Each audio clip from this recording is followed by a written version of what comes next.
Bonjour, ici François Jourjon de Randonnée Malin. Dans cette vidéo, je vais vous révéler 8 utilisations incontournables des GPS et applications GPS pour vos sorties nature. On ira pour cela directement sur le terrain et dans mon bureau pour que je vous montre des exemples concrets. Cette vidéo est la première d'une série de 4 vidéos qui ne seront disponibles que pendant une semaine jusqu'à dimanche prochain. Pourquoi seulement une semaine? Eh bien parce que c'est un événement qui précède l'ouverture des inscriptions à la formation GPS Malin et que les inscriptions à la formation ne sont possibles que temporairement. Ensuite, je m'occuperai des membres de la formation.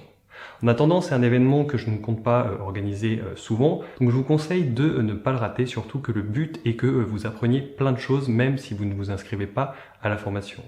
Dans cette vidéo, je vais partager avec vous 8 utilisations incontournables des GPS et applications GPS, 5 aujourd'hui et 3 dans la prochaine vidéo. Certaines des utilisations sont assez évidentes, mais d'autres risquent de vous surprendre.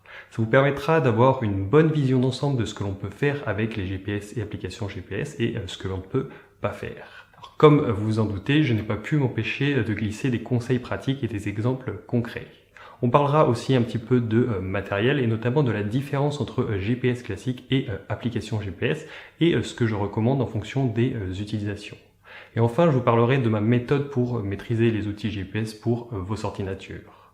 Alors une petite précision avant de continuer, quand je parle d'applications GPS, ce sont des applications pour smartphone et tablette que vous pouvez télécharger pour vous en servir comme d'un GPS de loisir ou un GPS de randonnée. Alors par la suite, quand je parlerai de GPS sans faire de distinction, ça vaudra aussi pour les applications GPS. Avant d'aller plus loin, je tiens à préciser que cette série de vidéos ne s'adresse pas à tout le monde. Ces vidéos sont faites pour vous si vous êtes novice, ne vous êtes jamais servi d'un GPS et voulez savoir ce que ces outils peuvent apporter à vos sorties de plein air. Ça devrait vous intéresser particulièrement si vous avez peur de vous perdre, ou vous perdez souvent, si vous restez uniquement sur les sentiers balisés ou dans des endroits que vous connaissez déjà, si vous êtes obligé d'être accompagné par d'autres personnes sachant s'orienter, ou si vous avez des difficultés pour vous orienter dans des conditions difficiles comme par manque de repères ou manque de visibilité par exemple. Ces vidéos s'adressent également à vous si vous avez déjà essayé d'utiliser les outils GPS, mais que ça vous paraît compliqué, que vous les utilisez de manière hasardeuse et sans avoir grande confiance en ce que vous faites, ou que vous avez plus ou moins abandonné. Et honnêtement, je vous comprends car ce ne sont pas les notices qui vont vous aider. Enfin, ces vidéos s'adressent à vous si vous avez déjà une bonne expérience et maîtrise des outils GPS, mais que vous voulez passer au niveau supérieur en ayant une maîtrise totale et en exploitant un maximum de leurs possibilités. Avant de passer aux 5 premières utilisations incontournables, j'aimerais faire un petit aparté sur l'histoire de la relation que j'appelle la relation amour-haine entre les GPS, la carte et la boussole. Alors, quand j'ai commencé la randonnée il y a environ 15 ans, les GPS faits pour la randonnée ou les activités de plein air n'étaient pas du tout ce qu'ils sont aujourd'hui. D'une part, ils étaient chers, en tout cas bien trop pour mon budget d'étudiant de l'époque, et ils étaient beaucoup moins performants et pratiques qu'aujourd'hui. Depuis, ça s'est énormément démocratisé, les GPS étant beaucoup plus abordables et encore plus avec l'arrivée des applications GPS pour smartphones et tablettes dont certaines sont même gratuites. Et du coup, il n'y a plus vraiment de raison de ne pas s'intéresser aux outils GPS quand on comprend la sécurité et le confort supplémentaire qu'ils peuvent apporter. Alors attention, cela ne veut pas du tout dire qu'il faut abandonner carte et boussole, absolument pas. Pour moi, ce n'est pas l'un ou l'autre, mais plutôt l'un et l'autre. Il existe beaucoup de manières d'utiliser un GPS pour s'orienter. On peut par exemple s'en servir comme moyen d'orientation secondaire et dans ce cas, on peut s'orienter principalement à la carte et à la boussole ou avec le balisage par exemple et le GPS peut rester dans le sac pour être sorti uniquement en cas de doute ou en cas de problème. Ou alors on peut s'en servir comme moyen d'orientation principal et le laisser nous guider sur le terrain et avoir par exemple la carte et la boussole dans le sac en cas de souci. Bref, les utilisations sont très nombreuses et vous allez voir qu'elles ne se limitent pas uniquement à l'orientation. Il y a notamment une grande part de préférence personnelle. Par exemple, je ne prends pas toujours un GPS pour mes randonnées, notamment si je ne compte pas m'en servir, mais j'ai toujours une application GPS sur mon smartphone au cas où, car ça me permet d'avoir un petit peu plus de sécurité sans rien changer d'autre, vu que j'aurais pris un téléphone de toute manière. Alors je dois vous avouer que je n'ai pas toujours eu cette vision des choses, j'étais même un petit peu réfractaire de m'y mettre au départ, notamment car j'ai une bonne maîtrise de l'orientation à la carte et à la boussole, et peut-être aussi un peu parce que j'avais l'impression que c'était un peu comme de la triche. En plus, je n'avais pas trop confiance en ces outils, et il s'est avéré que ce n'était pas les outils le problème, mais moi, en fait, je n'avais pas confiance car je ne les comprenais pas bien. Après ça, je me suis formé et énormément pratiqué sur le terrain avec de nombreux outils GPS différents. Et depuis plusieurs années, j'ai une vision très différente car je les maîtrise totalement. Je me dis que ça serait dommage de s'en passer. Mais voilà, ce n'est pas pour autant que j'ai abandonné mes cartes et ma boussole, au contraire. Il y a une chose sur laquelle j'aimerais insister, c'est que maîtriser les outils GPS n'est pas du tout aussi compliqué que ça y paraît. En fait, ce qu'il faut, c'est surtout bien comprendre et c'est ce que l'on va commencer à faire aujourd'hui. J'aimerais vraiment que les outils GPS soient accessibles à tout le monde et c'est d'ailleurs pourquoi j'ai créé la formation GPS Malin. Alors maintenant, comme promis, voici les 5 premières utilisations incontournables des outils GPS dans la nature. On va commencer par une petite comparaison entre un GPS auto et un GPS loisir d'extérieur pour clarifier quelques points. En effet, beaucoup de personnes pensent qu'un GPS de loisir fonctionne de la même manière qu'un GPS auto. On rentre une destination et le GPS nous dirige jusqu'à cette destination. Pour cela, il calcule un itinéraire en fonction de certains critères comme l'itinéraire le plus court, le plus rapide, recalcule si on s'écarte de l'itinéraire et nous guide à l'aide d'instructions virage par virage, soit avec des instructions écrites ou vocales. Un GPS loisir peut fonctionner de cette manière en suivant par exemple les routes et les chemins, mais ce n'est pas le cas de tous les GPS et cela dépend des cartes. En plus, ce n'est pas toujours la meilleure option. Hors sentier, par contre, entre deux points, un GPS ne va pas contourner une falaise ou un lac à votre place, il vous dira d'aller tout droit. Et c'est à vous de bien préparer votre itinéraire, notamment avec l'appui d'une carte. La différence est qu'en voiture, on ne souhaite aller que sur les routes. Le calcul d'itinéraire est donc assez facile car les routes sont connues de celui-ci. Et le GPS de loisir ne connaît pas le hors-sentier et n'est pas capable de calculer un itinéraire hors sentier. Il faudrait pour cela prendre en compte énormément de paramètres comme la pente, la densité de la forêt, tous les obstacles, les terrains privés, etc. Ce qui est trop complexe en tout cas pour le moment. Voici un petit exemple. Donc là, je me trouve à cet endroit-là et je veux me rendre à cette intersection et le GPS me dit d'aller tout droit. Donc ça ne lui pose aucun souci de vouloir me faire passer à travers des maisons et des terrains privés. Donc c'est pas un mauvais fonctionnement, c'est simplement comme cela qu'il fonctionne. Donc c'est pourquoi il est important de bien différencier les deux et de ne pas se dire qu'un GPS de loisir fonctionne exactement de la même manière qu'un GPS auto. Je vais maintenant faire une petite introduction pour être sûr que l'on soit bien d'accord sur certains termes. On va parler des waypoints, des routes et des traces. Donc ce sont 3 éléments que l'on utilise sans cesse avec les GPS et applications GPS. Il est donc important de bien comprendre ce qu'ils sont et à quoi ils servent. Donc waypoint, c'est un terme anglais et c'est celui qui est largement utilisé même dans les outils en français. Et on parle aussi de point de cheminement, point de passage, point personnel ou même point tout court. Alors qu'est-ce que c'est ? Un waypoint, c'est un point dont la localisation est enregistrée sous forme de coordonnées dans le GPS.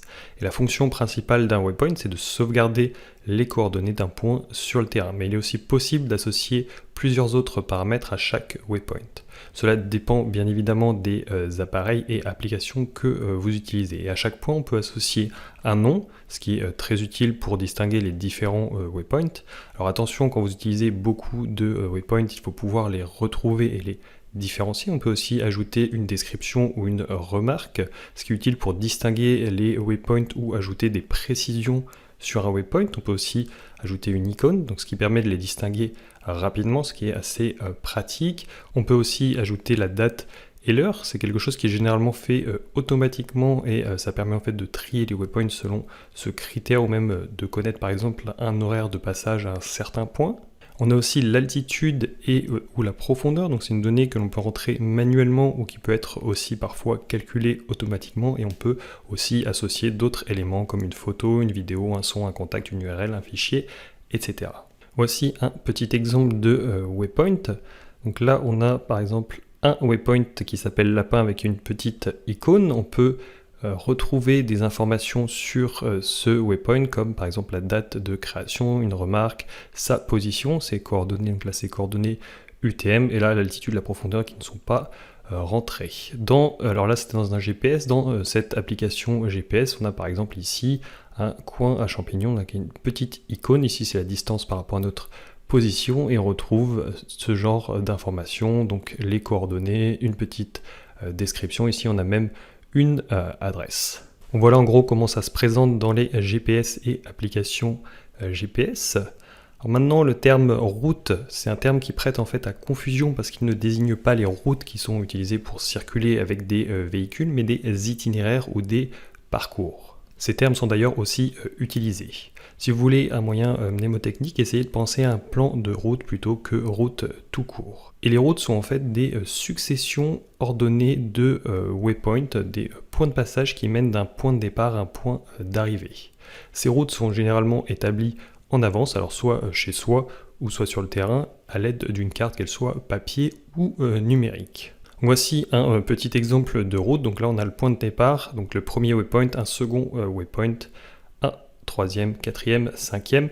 Et l'ordre de ces waypoints, il est important parce que c'est intégré dans l'itinéraire. Comme pour les waypoints, il est possible d'associer d'autres données à une route. On a généralement un nom, une représentation visuelle, c'est-à-dire une couleur, l'épaisseur du trait quand elle est affichée par exemple sur la carte d'un GPS ou d'une application GPS, et une date et heure de création.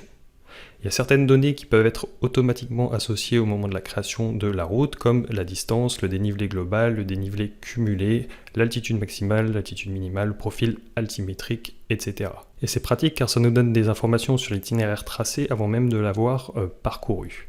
Attention par contre, parce que quand la route créée ne suit pas parfaitement l'itinéraire que l'on veut suivre, dans ce cas-là, les données ne seront pas extrêmement précises. Voici un petit exemple de route. Alors ici c'est dans une application, donc là on a toute une liste et celle que l'on va regarder c'est celle-ci. Donc on peut par exemple l'afficher sur la carte, on peut voir sa date de création, après voilà on voit qu'on peut changer la couleur et on peut avoir des statistiques, voilà la distance totale, les dénivelés cumulés et on peut même avoir un petit profil altimétrique. Passons maintenant aux traces. Alors, les traces sont parfois aussi nommées tracés, pistes, voire même parcours, track ou log. Alors qu'est-ce que c'est ? Eh bien c'est une succession de points enregistrés dans un ordre chronologique lors d'une activité sur le terrain. C'est un peu comme si en fait on était le petit poussé et que l'on semait des petits cailloux derrière nous à intervalles réguliers. Et comment cela marche ? Eh bien vous démarrez l'enregistrement et votre GPS ou application GPS enregistre automatiquement à certains intervalles l'endroit où vous vous trouvez selon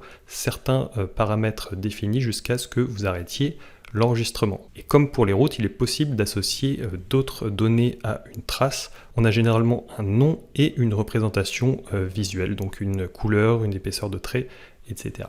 Certaines données peuvent être automatiquement associées au moment de la création de la trace, comme la date et l'heure, notamment la date et l'heure de chaque point enregistré, la distance, le dénivelé global, le dénivelé cumulé, l'altitude maximale et minimale, le profil altimétrique, etc.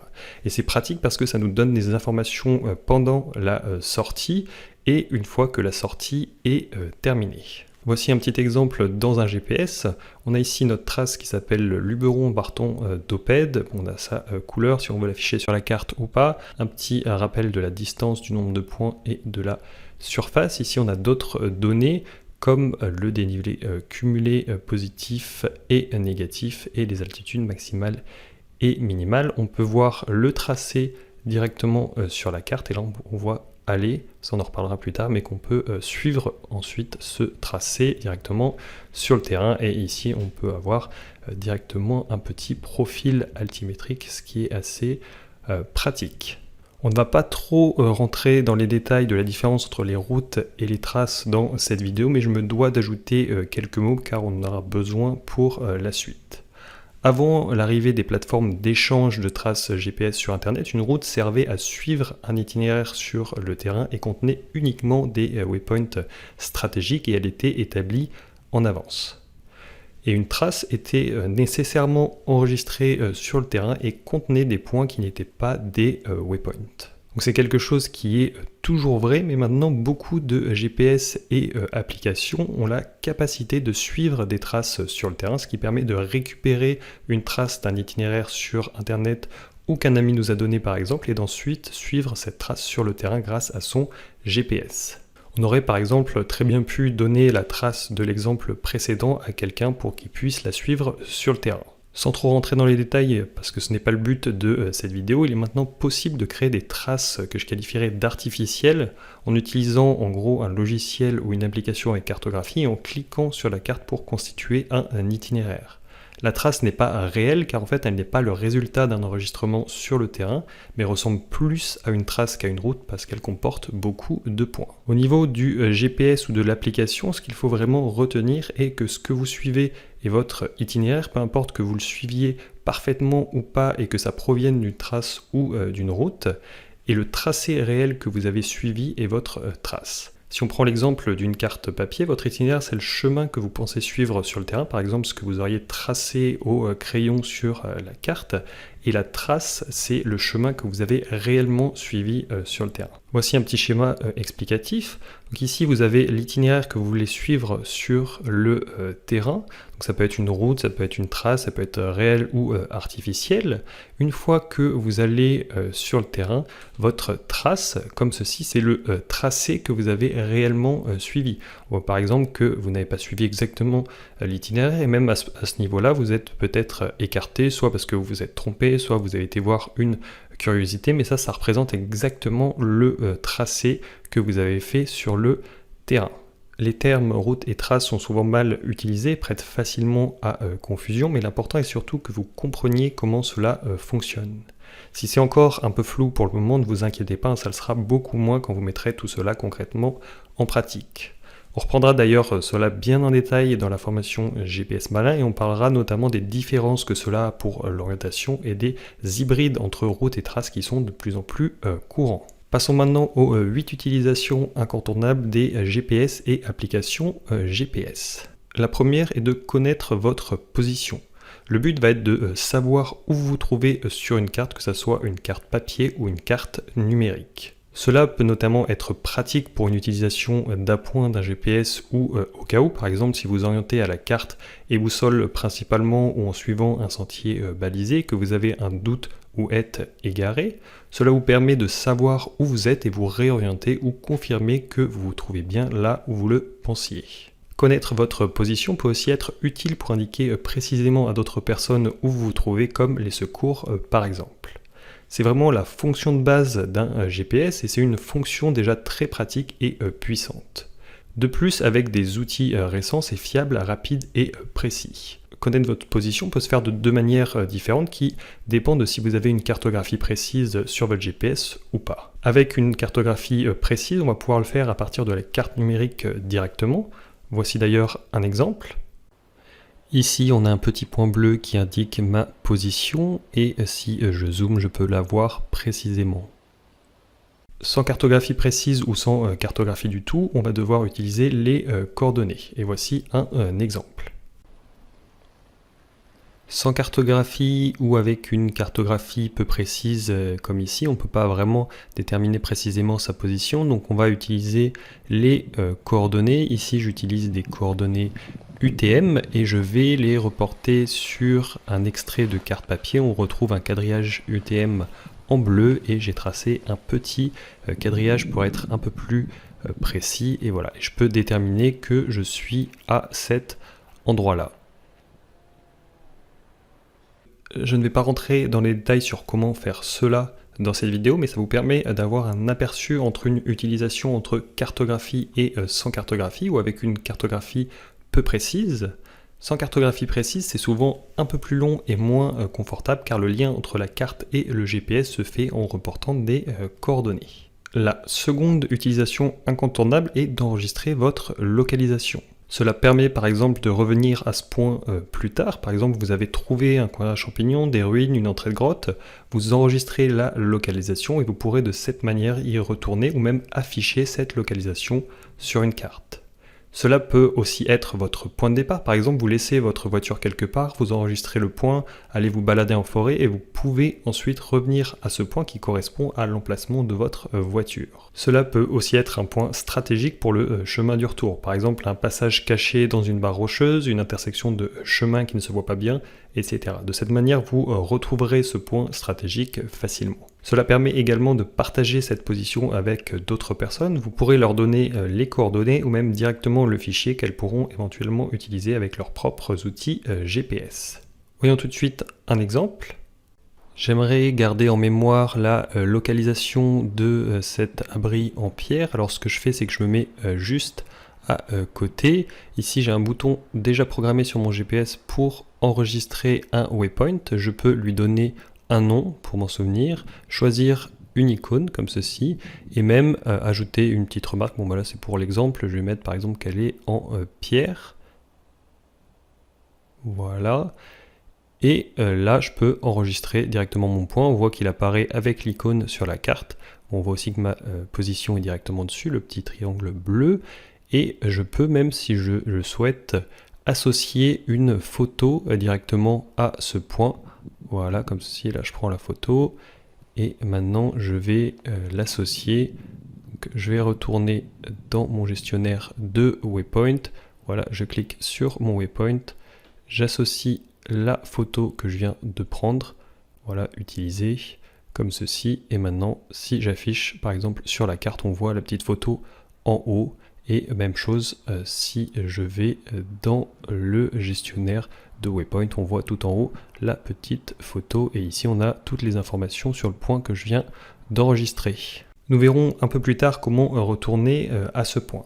Je vous ai dit précédemment que l'on pouvait partager ce fichier. À vrai dire, on peut faire tout ce que l'on veut avec. On peut par exemple l'afficher sur un logiciel de cartographie. On retrouve par exemple le point de tout à l'heure ici. On peut même le renommer, le modifier. On peut l'envoyer à un proche par email, etc. Bref, les possibilités sont nombreuses. Alors ne vous inquiétez pas, ça n'a absolument rien de compliqué. Pour transférer les fichiers waypoint de son GPS ou application GPS à son ordinateur par exemple, c'est à peu près pareil que de mettre une clé USB dans son ordinateur et d'aller y chercher le contenu ou de transférer des photos sur un ordinateur par exemple. La troisième utilisation incontournable, c'est d'enregistrer n'importe quelle localisation, c'est-à-dire un point où vous ne vous trouvez pas et n'avez pas forcément déjà été. L'application principale est pour vous rendre à un endroit où vous n'êtes jamais allé, ce qui est pratique. Ça peut être par exemple un ami qui vous a donné les coordonnées ou le fichier pour une superbe clairière, son coin, un champignon secret, un passage caché dans une barre rocheuse.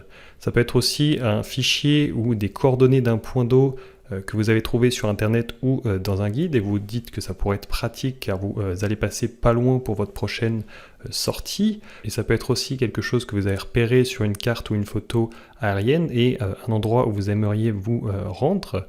Ça peut être par exemple au moment de la préparation d'une sortie ou même une fois sur le terrain. Ça peut se faire de plusieurs manières différentes qui dépendent des outils que vous utilisez. Les trois manières principales sont à l'aide des coordonnées. Dans ce cas-là, vous rentrez manuellement les coordonnées du point. Donc c'est un petit peu fastidieux et c'est une bonne source d'erreur, mais si vous avez une cartographie précise, vous pouvez facilement vérifier. Donc voici un petit exemple. Je peux enregistrer une localisation grâce à ces coordonnées. Alors là, je vais faire hop, nouveau point. Alors, je vais l'appeler très original, je le retrouverai facilement, des petits cœurs. Hop, je vais rentrer les coordonnées. Alors ici, je vérifie la zone, c'est bien 31N et 6, 8, 2, 8, 0. Donc ça peut être des coordonnées que vous avez récupérées, qu'on vous a données. 8, 9, 3 et 6, 8, 8. Appliquer, voilà. Donc j'enregistre mon point, je vais le récupérer, le voici. Et voilà, ici ça correspond au sommet du mont Ventoux. Donc on retrouve le point à cet endroit-là. Vous pouvez aussi le faire en sélectionnant l'emplacement du point sur la carte du GPS ou de l'application GPS. Donc voici un petit exemple. On peut enregistrer un point directement sur la carte du GPS. Alors je vais zoomer un petit peu. Par exemple, si je veux enregistrer à cet endroit-là, hop, voilà, comme ceci, je vais pouvoir... Alors la manipulation est différente pour les GPS, mais voilà, là, le point a été enregistré. Je peux éventuellement, par exemple, le modifier. Je peux, je sais pas, mettre... Hop, voilà, une petite icône. Je peux changer son nom. Bon, je vais mettre AAA juste pour l'exemple. Je peux mettre une remarque. Voilà, hop, et je peux éventuellement ajouter d'autres choses et associer des fichiers. Et on peut enfin le faire en important un fichier waypoint directement dans le GPS ou l'application GPS. Comme on l'a déjà vu, c'est un fichier qui contient des coordonnées, un nom, éventuellement une description, une icône, etc. Il y a plein de manières de faire cela en fonction des outils. C'est vraiment pas le plus passionnant et le but de cette vidéo.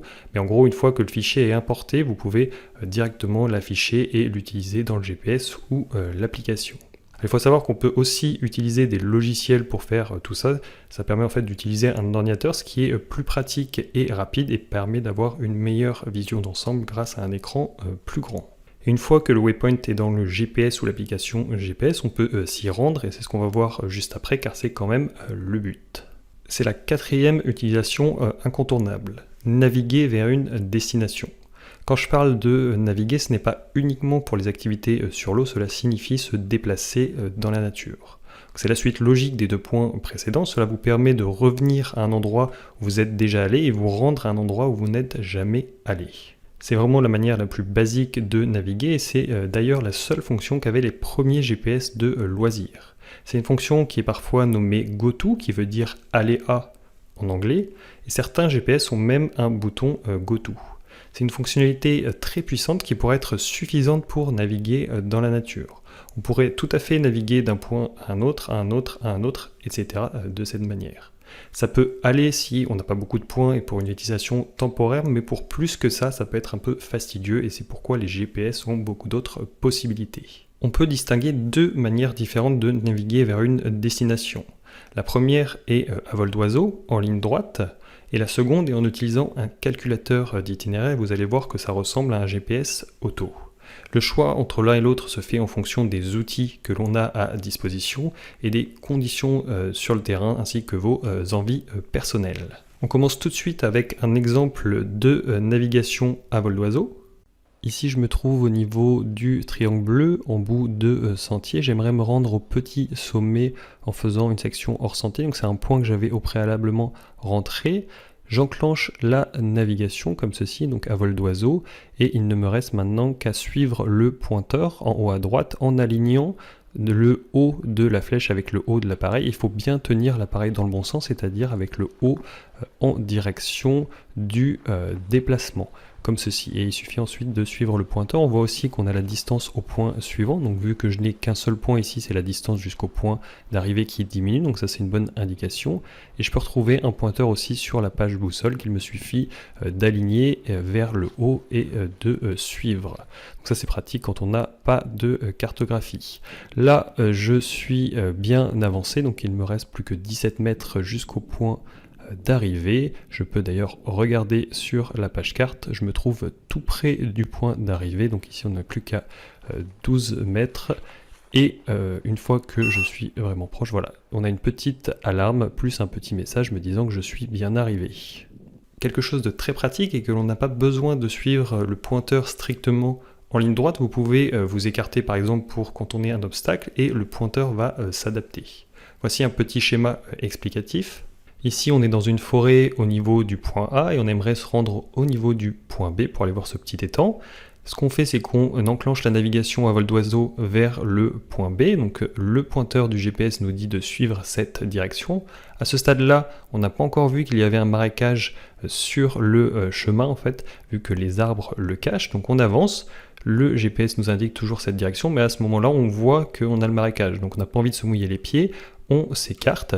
Voilà, on décide de le contourner par la gauche et maintenant le GPS nous indique cette direction et non pas toujours la même direction que tout à l'heure, auquel cas ça nous enverrait vers cet endroit-là et on continue à le contourner et le GPS nous indique toujours le point B, en fait, ce qui est vraiment très pratique pour atteindre sa destination. En général, on utilise la navigation vers une destination en ligne droite sur de courtes distances ou sur des terrains assez ouverts, comme en forêt, sur un plateau, etc.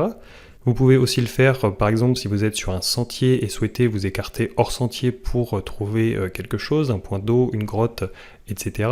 Et ce qui est intéressant, c'est que l'on n'a pas nécessairement besoin de cartographie précise ou même de cartographie tout court sur son GPS pour faire ça, même si c'est toujours plus confortable avec. Voyons maintenant comment naviguer vers une destination à l'aide d'un calculateur d'itinéraire. Mais premièrement, qu'est-ce qu'un calculateur d'itinéraire?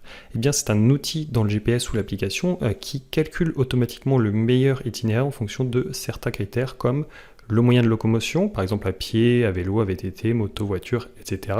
Et certaines préférences comme la distance la plus courte, le temps le plus court, le moins de dénivelé. Il est même parfois possible d'ajouter des règles comme ne pas passer par les autoroutes, etc. Premièrement, il faut savoir que ce n'est pas quelque chose de disponible avec tous les GPS et toutes les applications.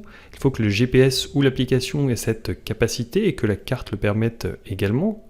Je ne vais pas rentrer dans le détail dans cette vidéo, mais il faut que la carte soit routable. C'est un type de carte qui contient, entre autres, des informations sur les sentiers, les routes, etc. et les intersections pour pouvoir faire le calcul du meilleur itinéraire. Quand je dis cela, c'est qu'elle contient ces informations pas uniquement sous forme d'images, mais de données associées. Deuxièmement, il faut savoir aussi que ce n'est pas quelque chose d'indispensable, surtout pour s'orienter et naviguer dans la nature, mais ça peut éventuellement être pratique dans certaines situations. Le but est surtout d'avoir un guidage le long de l'itinéraire, un peu comme avec un GPS auto. On peut avoir un guidage visuel sur une carte avec des flèches nous indiquant les intersections et la distance jusqu'à l'intersection, et même un guidage vocal ou sonore, soit avec des bips ou une voix. On va maintenant voir un exemple concret. Ici, je me trouve au niveau de la flèche rouge et j'aimerais me rendre au point nommé curiosité que j'avais au préalablement rentré, et j'aimerais le faire en utilisant uniquement les sentiers, en utilisant l'itinéraire le plus court. Donc j'enclenche la navigation avec un calculateur d'itinéraire en mode piéton pour me donner l'itinéraire le plus court. On voit l'itinéraire calculé directement sur la carte et il me suffit ensuite de suivre les indications comme avec un GPS auto, à savoir que ici on a des indications avec une flèche et la distance jusqu'à la prochaine intersection, mais on peut aussi avoir des indications vocales qu'on peut activer ou désactiver. Donc ici il me faut tourner à gauche, voilà, dans cette mètre, donc je tourne sur la route à gauche comme indiqué, et une fois que c'est fait, le GPS va changer d'indication, voilà, et m'indique maintenant le prochain tournant à gauche dans 160 mètres. Là, j'ai avancé, je me trouve maintenant 69 mètres. Tournez à gauche, puis restez à droite. Voilà pour les indications données par le GPS, donc je continue et je vais bientôt tourner sur le sentier à gauche.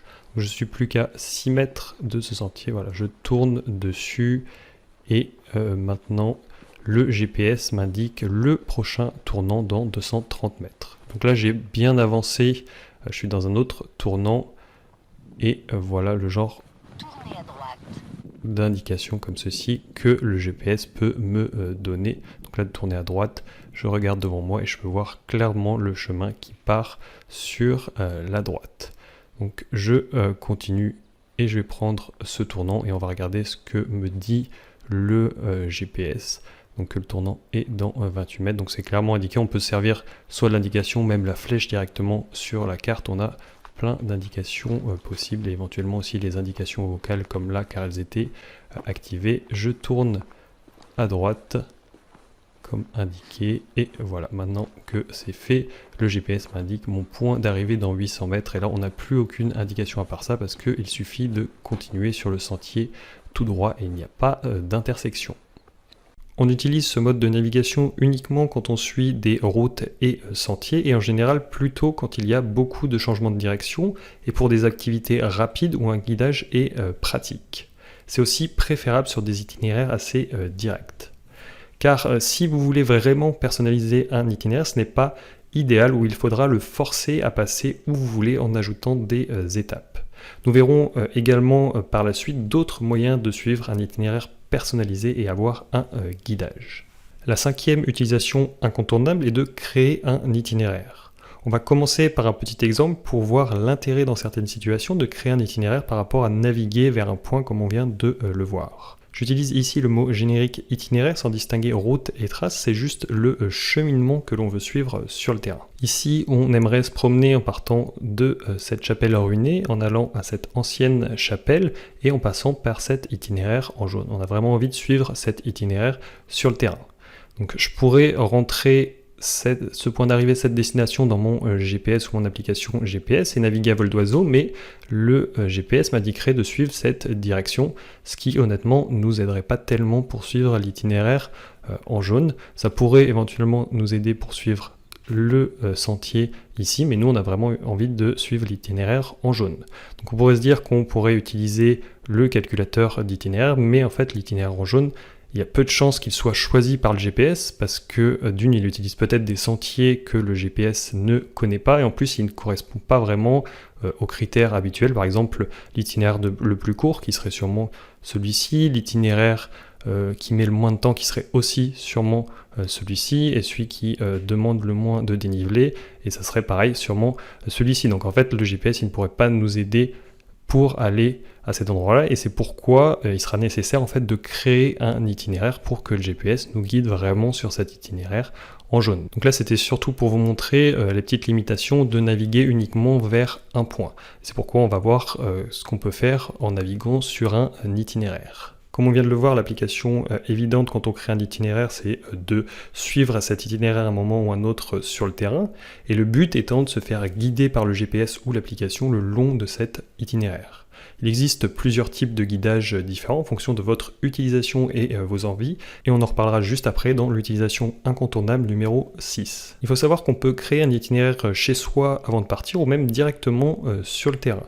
Et cela peut être l'itinéraire de notre sortie, celui que l'on veut suivre, mais ça peut être aussi une route de secours ou un plan B au cas où on ne puisse pas suivre le plan A, par exemple en cas de mauvais temps ou de trop grande difficulté par exemple, et ça peut se faire sur les routes, sur les sentiers, hors sentier, on peut vraiment faire ce que l'on veut. En plus, il y a beaucoup de manières de faire cela. On peut le faire directement sur le GPS ou l'application, quelque chose de pratique sur le terrain.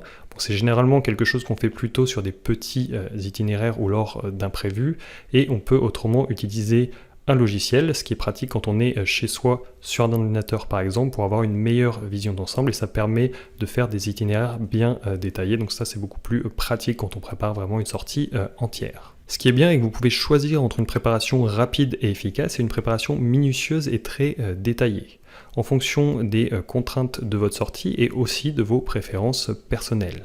Nous allons voir quelques exemples de création d'itinéraire, le but n'étant pas de vous montrer sur quel bouton appuyer et quelle manipulation faire, mais de vous donner une idée de ce à quoi ressemble le procédé. Voici un premier exemple. Voyons un exemple de création d'itinéraire. Là, je crée un nouvel itinéraire, ça me demande de sélectionner le premier point. Je vais utiliser des waypoints que j'avais déjà enregistrés dans mon appareil, par exemple en rentrant leurs coordonnées, en les téléchargeant, bref, il y a différentes manières, peu importe. Je sélectionne le premier, voilà, ça me demande de sélectionner le suivant. Je vais faire la même chose, je vais sélectionner le suivant. Ça, c'est une méthode qui est pratique quand on n'a pas de cartographie précise ou pas de cartographie du tout. Alors, autrement, on peut faire autre chose, c'est qu'on peut par exemple utiliser la carte et par exemple, hop, comme ceci, je vais sélectionner A3 comme étant le troisième point. Donc ça, je vais vous montrer, ça marche très bien sans carte. Si je n'ai pas de carte du tout ici, je peux très bien aller sélectionner A4 par exemple. Voilà, donc ça c'est assez pratique. Par contre, si j'avais une carte précise notamment, je vais remettre celle que j'avais, hop, comme ceci. Voilà, et ben, je peux aller sélectionner par exemple un point et l'utiliser, donc ça c'est assez pratique. Une fois que j'ai tous mes points, on voit la liste des points, donc après je peux les inverser, bref je peux les modifier, etc. Je vais retrouver la route dans ma liste ici. Voilà, je peux par exemple modifier son nom. Alors, je vais l'appeler par exemple AAA. Je vous conseille de mettre un vrai nom, là c'est juste pour l'exemple. Et ensuite vous pouvez par exemple afficher son profil d'altitude ou même l'afficher sur la carte directement. On passe maintenant à un deuxième exemple. Voici un petit exemple de création d'itinéraire. Hop, comme ceci. Voilà. Alors je vais commencer avec un point à cet endroit-là. Alors ici j'utilise un calculateur d'itinéraire, donc vous allez voir que, hop, voilà, ça prend automatiquement la forme du sentier que je suis. Voilà, comme ceci. Ça peut être assez pratique en fonction des utilisations. Si je vais directement, par exemple, ici, hop, ça va utiliser. Voilà, ça me fait suivre l'itinéraire de cette manière-là. Après, par contre, si je veux faire une section hors sentier, je peux tout à fait tracer à la main. Et voilà, par exemple, aller faire une petite section hors sentier ici. Donc voilà, ça pose aucun problème. Je peux revenir, par exemple, à cet endroit-là et ensuite repartir avec un calculateur d'itinéraire comme ceci. Donc voilà, c'est assez facile avec cet outil, donc ça dépend des appareils et des GPS que vous utilisez. Et ensuite, je peux par exemple enregistrer mon itinéraire, voilà, avec différents paramètres et l'enregistrer de cette manière. Et voilà, il est affiché directement sur la carte. Vous allez voir que le principe est assez similaire avec des logiciels, même si c'est souvent plus pratique et plus facile. Voici quelques exemples de création d'itinéraires. Le but ici, c'est pas de vous montrer comment utiliser ce logiciel en particulier, mais vous montrer en fait ce qui est disponible dans pas mal de logiciels, voilà les possibilités que ça offre. Je vais créer ici un nouvel itinéraire, donc là ça va être une route, et comme sur beaucoup de logiciels, il suffit de cliquer sur la carte pour ajouter des points et créer l'itinéraire. Vous voyez qu'on peut même aller hors sentier, donc c'est assez pratique. Une autre chose qui est pratique, c'est qu'on peut déplacer des points, voilà. Par exemple, on peut en ajouter, on peut en supprimer, on peut vraiment modifier l'itinéraire comme on le souhaite. C'est pratique notamment, par exemple, si on télécharge un itinéraire ou qu'un ami nous en donne un, on peut ensuite le modifier comme on le souhaite pour faire la sortie que on veut.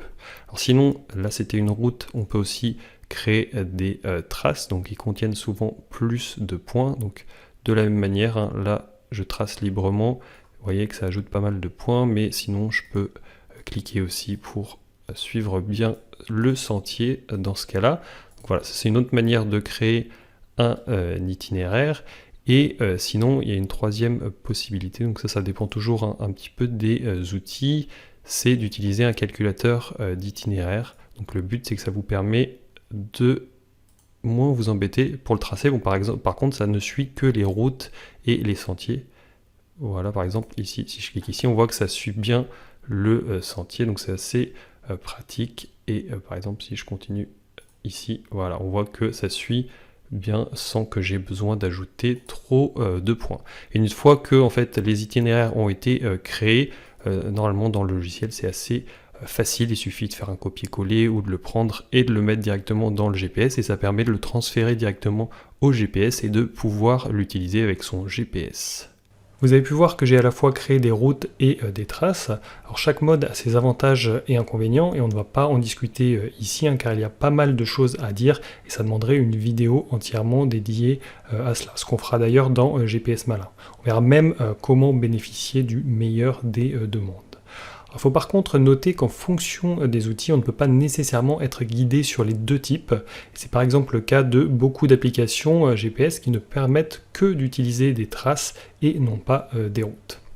Donc voilà, on a vu comment créer un itinéraire et maintenant, une fois que l'itinéraire est créé, le but c'est de pouvoir le suivre sur le terrain et c'est ce que nous allons voir. C'est la 6e utilisation incontournable et celle qui intéresse probablement le plus les utilisateurs de GPS et applications GPS, mais aussi celle qui est probablement la moins bien maîtrisée.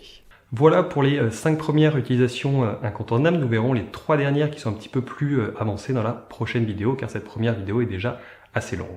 Alors, si vous êtes débutant, ça a sûrement dû faire pas mal d'informations d'un coup et c'est tout à fait normal, hein, ne vous inquiétez pas, on reprendra vraiment tout depuis zéro dans la formation GPS Malin.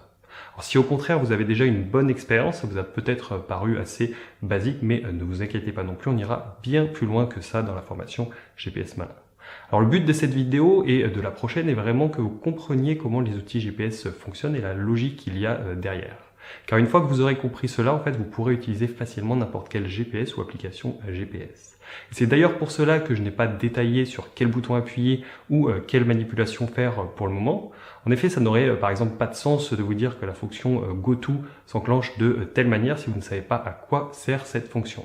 Et malheureusement, les notices, quand elles ne sont pas indéchiffrables, ne font que vous indiquer où se trouvent les fonctions sans vous expliquer à quoi elles servent, comment s'en servir et dans quelle situation s'en servir. Et c'est à cause de ça que beaucoup de personnes ne maîtrisent pas leurs outils GPS et trouvent cela compliqué. Alors comme j'aimerais que ça soit accessible à tout le monde, j'ai travaillé environ 3 ans pour mettre sur pied la formation GPS Malin avec laquelle j'ai déjà formé plus de 1000 personnes. Avant de finir, j'aimerais faire un petit aparté. Je sais que certains d'entre vous se posent des questions sur le matériel, quel GPS, quelle application, quel logiciel ou même quelle carte utiliser. À vrai dire, ce n'est pas du tout le plus important car la plupart des outils récents sont très performants et on peut faire beaucoup de choses avec. Il vaut largement mieux maîtriser un GPS basique que de savoir se servir moyennement d'un GPS haut de gamme. Alors sachez que l'on parlera quand même un peu de matériel dans la 3e vidéo et que l'on abordera par contre tout cela bien en détail dans la formation GPS Malin. En attendant, dans la prochaine vidéo mardi, je vous dévoilerai les 3 utilisations incontournables restantes et on verra notamment comment suivre un itinéraire sur le terrain et se faire guider, ainsi que 2 autres utilisations très pratiques. En attendant la vidéo de mardi, n'hésitez pas à me laisser un commentaire en dessous de la vidéo pour me dire quelle est la chose qui vous bloque actuellement dans l'utilisation des outils GPS pour vos sorties de plein air. Et comment ça changerait vos sorties si vous arriviez à vous débloquer et maîtriser les outils GPS. Je lirai attentivement tous vos commentaires et en plus si vous me laissez un commentaire, je vous enverrai directement un lien pour télécharger la vidéo et la revisionner autant de fois que vous le souhaitez. Alors je vous dis à mardi dans la prochaine vidéo.